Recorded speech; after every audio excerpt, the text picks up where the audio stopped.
আমি অমিত আছি তোমাদের সঙ্গে, আর তোমরা শুনছো ভৌতিক কথা। কিছু অনুভূতি এমন যা তোমাদেরও হতে পারে।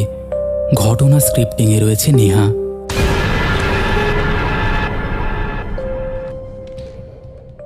ভৌতিক কথার আরও একটি নতুন এপিসোডে তোমাদের সকলকে স্বাগত।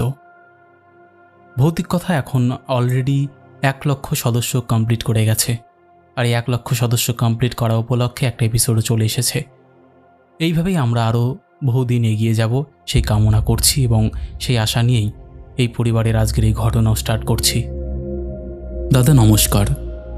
দাদা, আজকে তোমাকে আমি যে ঘটনাটা বলবো সেটা রিসেন্ট ঘটা কোনো ঘটনা না। ঘটনাটা 1990 সালের দিকের। তখন আমি দুর্গাপুরে একটা ছোট কারখানায় কাজ করতাম, আর মাসে একবার করে বাড়ি ফিরতাম।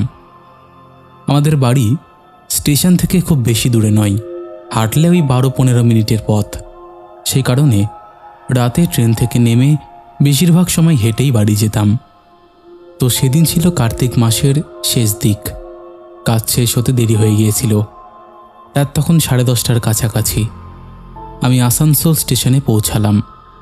মা আমাকে বলে দিয়েছিল যে এবার গেলে ভালো মাছ নিয়ে আসিস।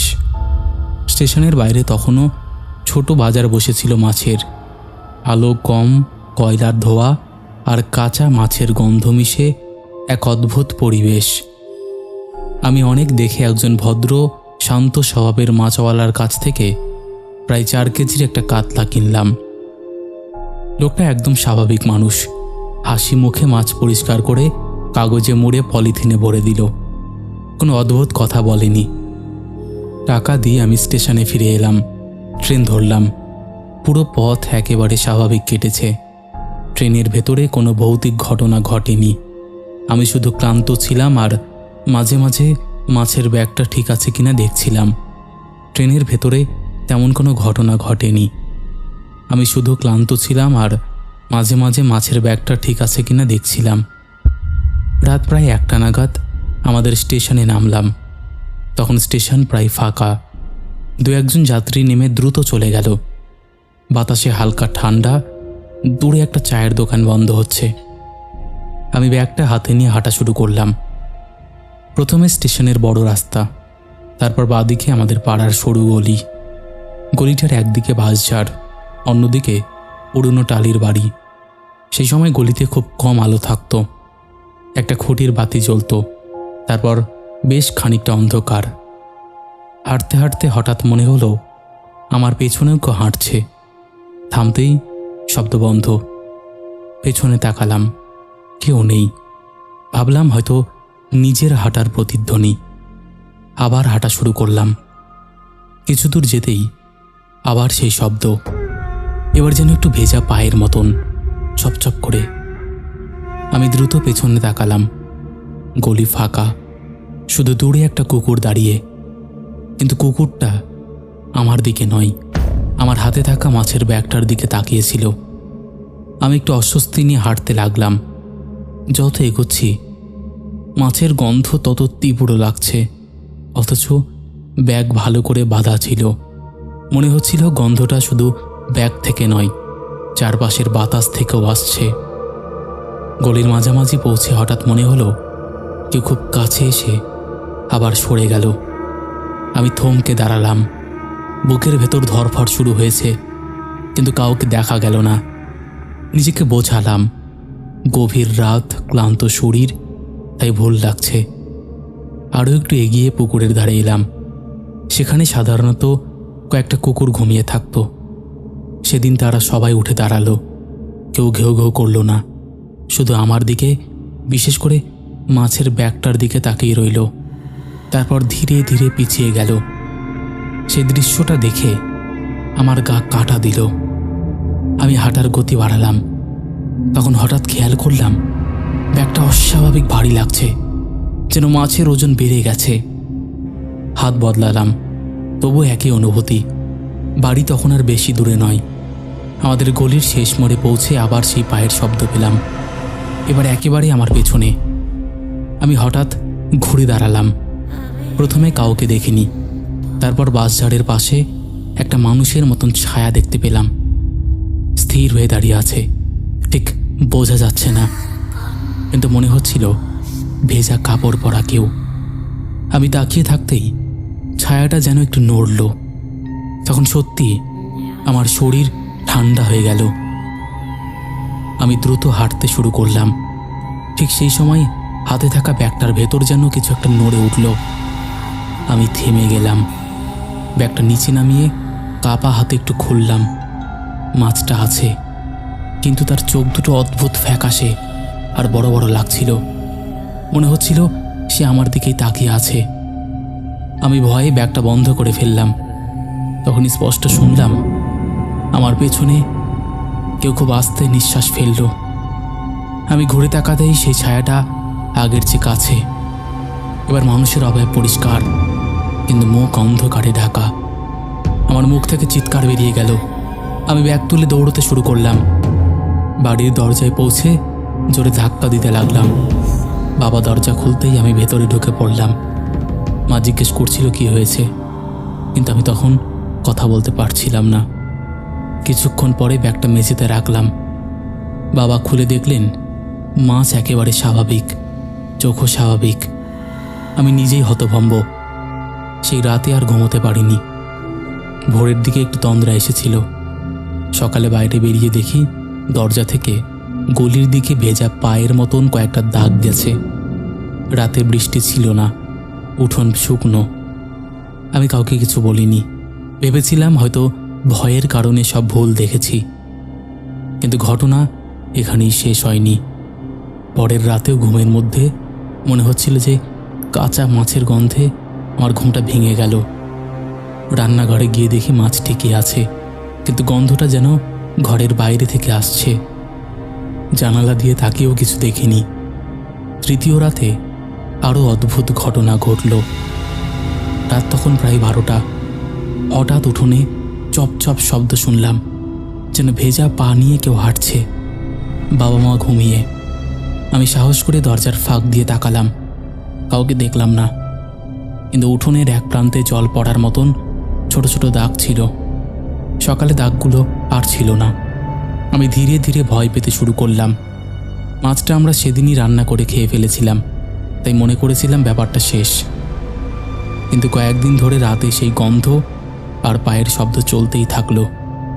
একদিন পাড়ার এক বৃদ্ধকে কথায় কথায় ঘটনাটা বললাম। তিনি অনেকক্ষণ চুপ করে থেকে বললেন, গভীর রাতে মাছ নিয়ে একা ফিরলে অনেক সময় ভালো হয় না। আমি হেসে উড়িয়ে দিলেও ভেতরে ভেতরে অস্বস্তি বাড়ছিল। তারপর প্রায় 1 সপ্তাহ পরে ঘটনাটা চরমে পৌঁছালো। সেদিন রাতে আমি একা ঘরে শুয়েছিলাম। হঠাৎ অনুভব করলাম ঘরের ভেতর কাঁচা মাছের তীব্র গন্ধ, এত তীব্র যে শ্বাস নিতে কষ্ট হচ্ছিল। চোখ খুলে দেখি দরজার নিচ দিয়ে যেন ভেজা জল ঢুকছে। আমি উঠে বসতে মনে হলো ঘরের কোণে কেউ দাঁড়িয়ে আছে। স্পষ্ট মানুষ নয়, কিন্তু অন্ধকারের মধ্যে একটা অবয়ব। আমি স্থির হয়ে গেলাম। কয়েক সেকেন্ড পর অবয়বটা মিলিয়ে গেল। আমি দৌড়ে বাবার ঘরে গেলাম। বাবা এসে দেখলেন কিছুই নেই, কিন্তু তিনি নিজেও বললেন মাছের গন্ধটা কেমন যেন অস্বাভাবিক। সেই প্রথম অন্য কেউ গন্ধটা টের পেল মনে হলো।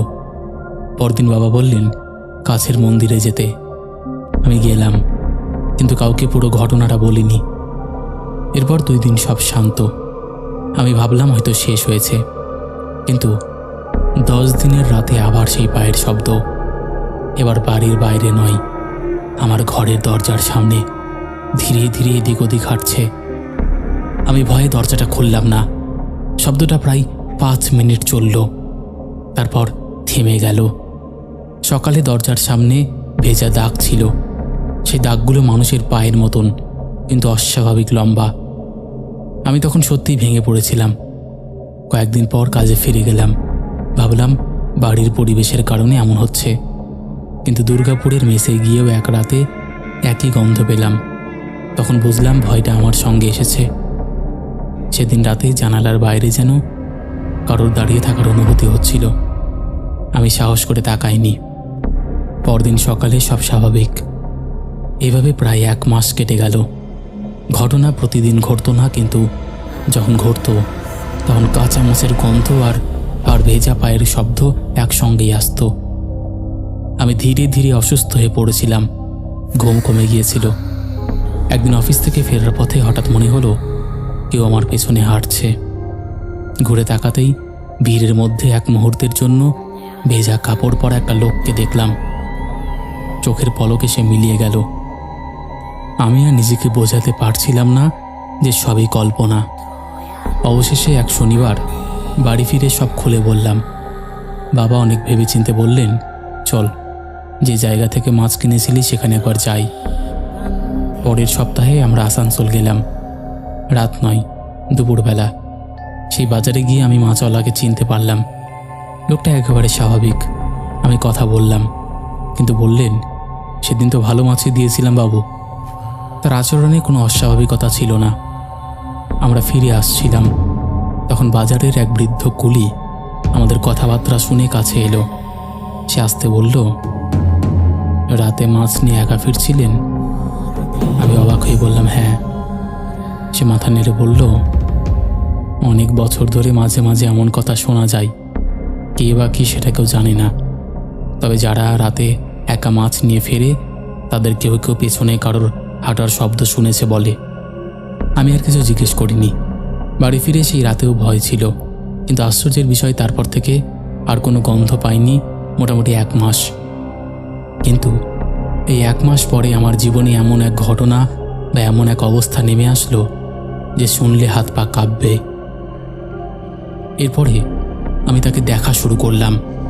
কখনো ঘরের মেঝেতে প্রাণপণে কেঁদে যাচ্ছে বা বলতে পারো আর্তনাদ করছে, আবার কখনো আমার ছাদের উপরে ধুমধাম করে আওয়াজ হচ্ছে। মনে হচ্ছে যেন কেউ ছাদের উপর তাণ্ডব করছে। একদিন তো এমন হলো যে আমি পুরো ভয় পেয়ে গেলাম। আমি ঘুমোচ্ছি, আমি হঠাৎ করে না ফিল করতে পারছি যে ঠিক আমার মুখের সামনে হয়তো কেউ মুখ ঝুঁকে বসে আছে বা কিছু একটা করে আছে। আমার মুখের সামনে কেউ একটা আছে। আমি আস্তে করে চোখটা খুললাম, আর চোখ খুলতে যা দৃশ্য দেখলাম তাতে আমার পায়ের রক্ত মাটিতে ওঠার জোগাড়। আমি দেখতে পেলাম একজন আমার মুখের সামনে ঝুঁকে আছে, আর তার চুলগুলো আমার বুকের ওপর পড়েছে।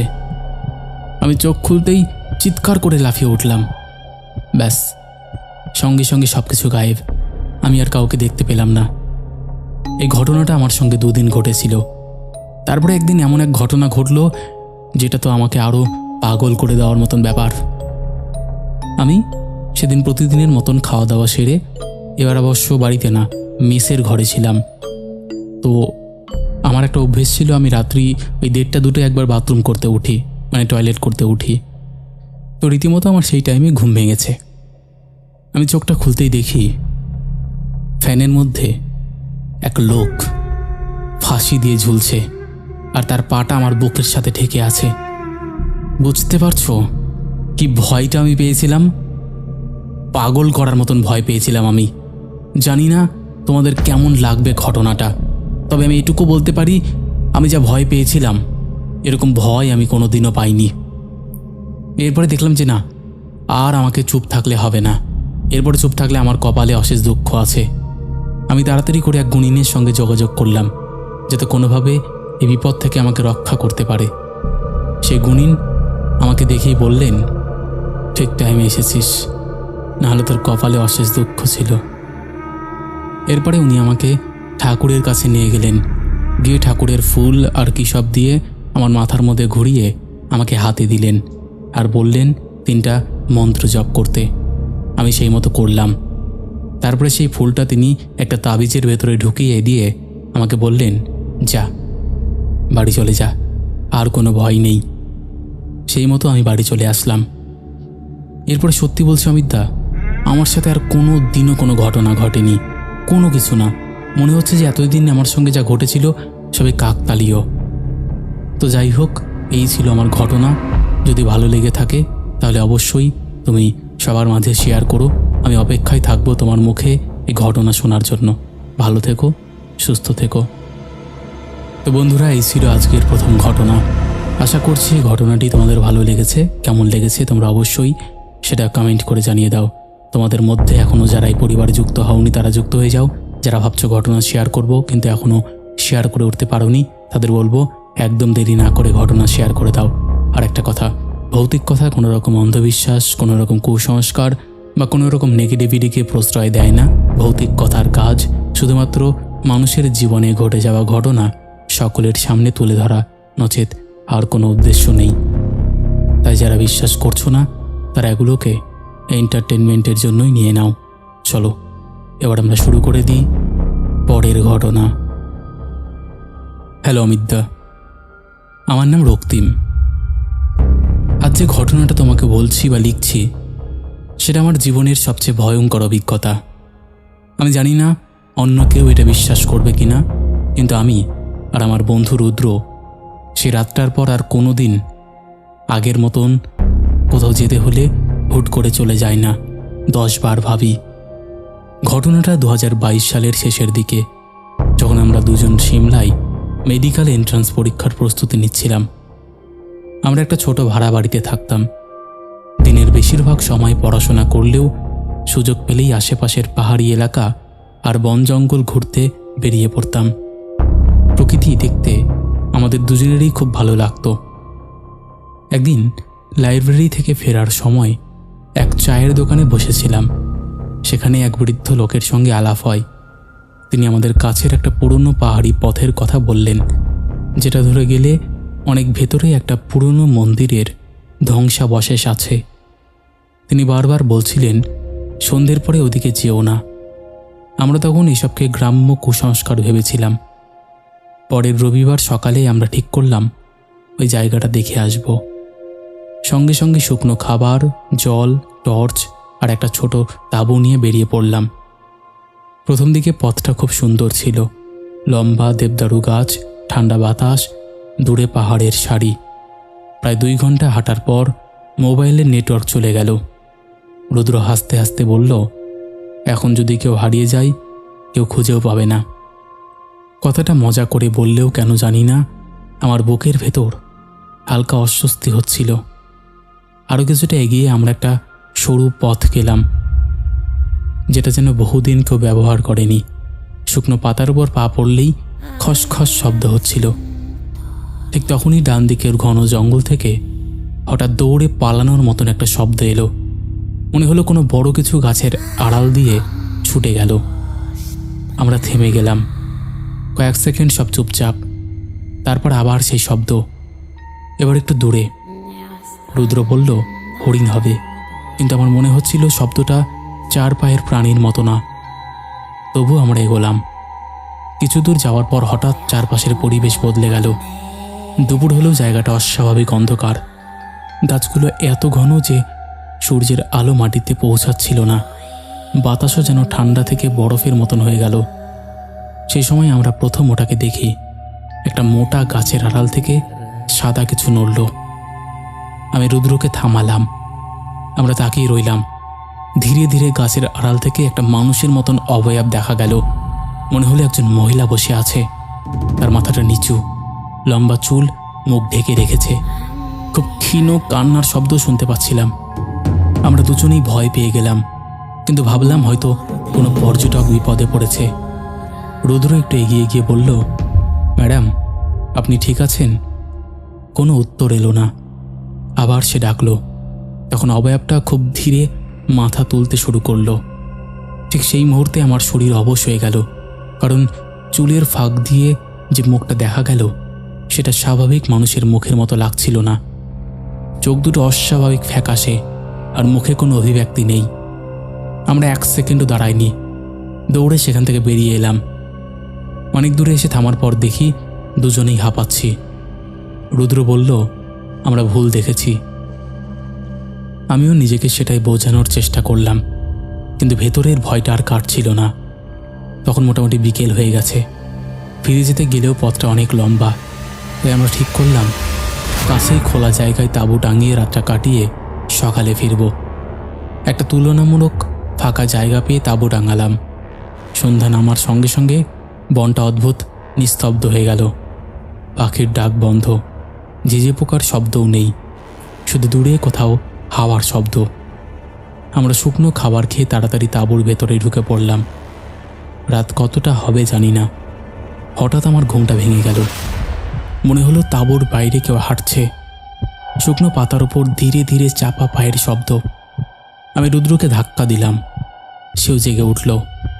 আমরা নিঃশব্দে বসে রইলাম। শব্দটা তাঁবুর চারপাশে ঘুরছিল, কখনো ডান দিকে, কখনো বাঁ দিকে, তারপর একদম কাছে এসে থেমে গেল। কয়েক সেকেন্ড সম্পূর্ণ নীরবতা। হঠাৎ তাঁবুর কাপড়ের ওপর বাইরে থেকে কেউ হাত বুলিয়ে দিল। আমার গাটা কাটা দিয়ে উঠল। রুদ্র ফিসফিস করে বলল, ভাল্লুক নাকি রে? কিন্তু কোনো প্রাণী হলে তো শ্বাসের শব্দ পাওয়া যেত। তারপর হঠাৎ দূরে কোথাও একটা মন্দিরের ঘণ্টার মতন শব্দ ভেসে এলো। ধীরে ধীরে শব্দটা যেন কাছে আসছিল। একই সঙ্গে বাতাস প্রচণ্ড জোরে বইতে শুরু করলো। তাঁবু কাঁপছিল। সেই হাওয়ার মধ্যেই আমরা একটা মহিলার কান্নার শব্দ শুনতে পেলাম। এবার সেটা অনেক পরিষ্কার, মনে হচ্ছিল খুব কাছে দাঁড়িয়ে কাঁদছে। আমার হাত পা ঠান্ডা হয়ে যাচ্ছিল। রুদ্র টর্চ জ্বালাতে গিয়ে দেখল টর্চ কাজ করছে না। দুটো টর্চই হঠাৎ বন্ধ। মোবাইলেও চার্জ ছিল, কিন্তু স্ক্রিন জ্বলছিল না। তখনই তাঁবুর বাইরে ভারী কিছুর শব্দ হলো, যেন খুব বড় কেউ ধীরে ধীরে হাঁটছে। শব্দটা আমাদের মাথার ঠিক পাশে এসে থামল। আমি নিঃশ্বাস বন্ধ করে বসেছিলাম। তারপর তাঁবুর কাপড়ের উপর একটা বিশাল ছায়া পড়ল। চাঁদের আলো খুব কম ছিল, তবুও স্পষ্ট বুঝতে পারছিলাম বাইরে দাঁড়ানো জিনিসটা মানুষের চেয়ে অনেক লম্বা। আমি জীবনে এত ভয় কখনো পাইনি। কয়েক সেকেন্ড পরে কাপড়ের ফাঁক দিয়ে আমি যা দেখেছিলাম সেটা আজও বলতে পারিনি। একটা কালচে মুখ, অস্বাভাবিক লম্বা শরীর, আর কপালের মাঝখানে জলজলে আরেকটা চোখের মতন কিছু। সেটা সত্যিই চোখ ছিল নাকি আলোর ভুল ছিল আমি জানি না, কিন্তু সেই দৃশ্য দেখেই আমার মাথা ঝিমঝিম করতে শুরু করে। রুদ্র আমার হাত এত জোরে চেপে ধরেছিল যে পরে দাগ পড়ে গিয়েছিল। ঠিক তখনই বাইরে থেকে খুব নিচু গলায় কেউ বলল, বেরিয়ে আয়। গলাটা পুরুষ না মহিলা বোঝা যাচ্ছিল না। আমরা কোনো উত্তর দেইনি। আবার সেই গলা, এবার একটু জোরে, বেরিয়ে আয়। তারপর একসঙ্গে অনেকগুলো ফিস ফিস শব্দ শুরু হলো। মনে হচ্ছিল কয়েকজন মানুষ তাঁবুর চারপাশে দাঁড়িয়ে কথা বলছে, কিন্তু কোনো কথাই স্পষ্ট নয়, শুধু চাপা গুঞ্জন। হঠাৎ তাঁবুর এক পাশ ভেতর দিয়ে চেপে গেল, যেন বাইরে থেকে কেউ টেনে ধরেছে। আমরা দুজনে মিলে ধরে রাখলাম। কয়েক সেকেন্ড পর চাপটা সরে গেল, তারপর আবার অন্য পাশ থেকে। এভাবে কয়েকবার হলো। সে সময় আমার মনে হচ্ছিল আমরা আর বাঁচব না। আমি মনে মনে শুধু ঈশ্বরের নাম জপছিলাম। প্রায় আধ ঘন্টা ধরে এই শব্দগুলো চলল। তারপর হঠাৎ সব বন্ধ। বাতাস নেই, ঘন্টা নেই, কান্না নেই। এমন নিস্তব্ধতা যে নিজের হৃদস্পন্দনও শুনতে পাচ্ছিলাম। আমরা সারাটা রাত আর চোখ বন্ধ করিনি। ভোরের দিকে পাখির ডাক শুনে সাহস পেলাম। বাইরে বেরিয়ে দেখি চারপাশে ভেজা মাটি, কিন্তু তাঁবুর চারিদিকে অদ্ভুত দাগ। মানুষের পায়ের ছাপের মতো নয়, আবার কোনো প্রাণীরও নয়। আমরা এক মুহূর্ত দেরি না করে সেখান থেকে নিচে নেমে এলাম। নিচে পৌঁছে প্রথমে যে চায়ের দোকান পেলাম সেখানে বসলাম। তারপরে চাটা খেয়ে সেদিনই বাড়ি ফিরে এলাম। কিন্তু ঘটনাটা এখানেই শেষ হয়নি। পরের কয়েক সপ্তাহ ধরে অদ্ভুত সব ঘটনা ঘটতে লাগলো। মাঝরাতে দরজায় টোকা, ঘুমের মধ্যে ঘন্টার শব্দ, আর মাঝে মাঝে মনে হতো কেউ ঘরের কোণে দাঁড়িয়ে আছে। রুদ্র একই ধরনের অভিজ্ঞতার কথা বলেছিল। আমরা দুজনেই মানসিক চাপে ভেঙে পড়েছিলাম। পড়াশোনায় মন বসছিল না। শেষে রুদ্রর এক আত্মীয়র পরামর্শে আমরা স্থানীয় এক পুরোহিতের কাছে যাই। তিনি কিছু ধর্মীয় আচার করেন এবং আমাদের কয়েকদিন কিছু মন্ত্র শুনতে বলেন। আশ্চর্যের বিষয়, তারপর থেকে ধীরে ধীরে সব অদ্ভুত ঘটনা বন্ধ হয়ে যায়। আজ 3 বছর হয়ে গেছে। আমরা এখনও সেই রাতের কথা খুব কম বলি, কিন্তু একটা বিষয় আমি নিশ্চিত জানি, সেদিন যদি ভয়ে বা কৌতূহলে আমরা তাঁবুর বাইরে বেরিয়ে যেতাম, তাহলে হয়তো আজ এই ঘটনাটা আপনাকে লিখে পাঠাতে পারতাম না। এখনও কখনো গভীর রাতে হাওয়ার মধ্যে দূর থেকে ঘন্টার শব্দ শুনলে আমার মনে হয় সিমলার সেই অন্ধকার বনটা আজও কোথাও দাঁড়িয়ে আছে, আর সেই রাতের অদৃশ্য উপস্থিতি হয়তো এখনও কাউকে নিজের দিকে ডাকছে। জানি না এই ঘটনাটা তোমার কেমন লাগবে, তবে এই ঘটনায় আমি তোমাকে যেটুকু বলেছি সেটুকু একদম সত্যি। ভালো থেকো অমিতদা, সুস্থ থেকো। ভালো লাগলে পড়ে শুনিও। একদম। তো বন্ধুরা, এই ছিল আমাদের আজকের জমজমাট একটি এপিসোড। আশা করছি তোমাদের ভালো লেগেছে। কেমন লেগেছে সেটা অবশ্যই তোমরা কমেন্ট করে জানিয়ে দাও। চলো এবার আমরা শুরু করে দিচ্ছি শাউট আউট পর্ব। শেষের এপিসোডে ফার্স্ট কমেন্ট করেছে অঞ্জলি মণ্ডল, সেকেন্ড কমেন্ট করেছে রাব্বানি, থার্ড কমেন্ট করেছে মিজানুর আলী। তিনজনই লাভ লাভ রিয়াক্ট দিয়েছে। তারপরে কমেন্ট করেছে অন্তিম স্যাড মোমেন্ট সুদীপ্ত ব্যানার্জি, তোতন মণ্ডল, পাপড়ি দোলা, রাখি মজুমদার, ইনজাবুল, দীপ মণ্ডল। তারপরে আরও কমেন্ট করেছে বৃষ্টি মজুমদার, অঞ্জলি মণ্ডল, অতনু সরকার, আজমিন খাতুন। লিখেছে বেশ কদিন তোমার ঘটনা শোনা হয়নি, আজ 3টে এপিসোড একসাথে শুনলাম, বেশ ভয় পাইয়ে দেওয়ার মতন ঘটনা, থ্যাংক ইউ। তারপরে কমেন্ট করেছে কার্তিক সাহা, রোহিত হাসদা, পাপড়ি দোলা, অমিত দুবে। লিখেছে আমিও রাজারহাটের এক বড় আইটি ক্যাম্পাসে এরকম এক্সপিরিয়েন্স করেছি, ক্লাস দেখেওছি, কিন্তু তার কোনো এক্সপ্লেনেশন নেই। আচ্ছা আচ্ছা পাঠিয়ে দাও। তারপরে কমেন্ট করেছে নবনীতা মান্না, সুব্রত দাস, প্রণতি মুখার্জি, পূজা দাস। লিখেছে দুটো ঘটনায় ভালো হবে, আমার দ্বিতীয় ঘটনাটা বেশ ভালোই লাগলো, থ্যাংক ইউ। তারপরে কমেন্ট করেছে অর্ণব বেরা। লিখেছে আমার নামটা নিও, হ্যালো অর্ণব। তারপরে কমেন্ট করেছে সঙ্গীতা মজুমদার, অয়ন হালদার, পম্পা মহন্ত, ইসমালি, সুদীপ্ত দে, সোমা দে, পূর্ণ ঘোষ, বিট্টু সাহা। তারপরে আর কমেন্ট করেছে বিজয় সরকার, রাহুল হালদার, শামিমা রাড়ি, অসীম দাস, প্রসঞ্জিৎ ডায়েরিস।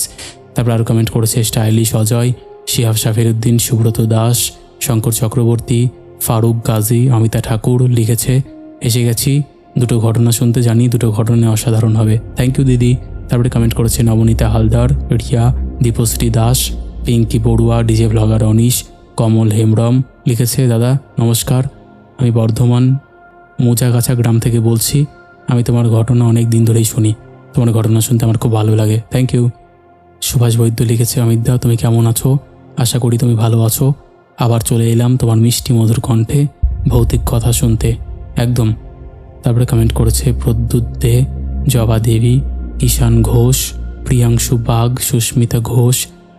তারপরে আর কমেন্ট করেছে সুস্মিতা মণ্ডল, সিতু, সমীর সরকার, মলয় চক্রবর্তী, ইউডে দাস, নন্দিনী মিত্র, আদিবা মিম, মিস্টার মোল্লা। লিখেছে হাই অমিত দা কেমন আছো, চলে এসেছি ঘটনা শুনতে, ঘটনা শোনার আগে কমেন্ট করে দিলাম, আমার নামটা নিও, আমি সোহানা, হ্যালো সোহানা।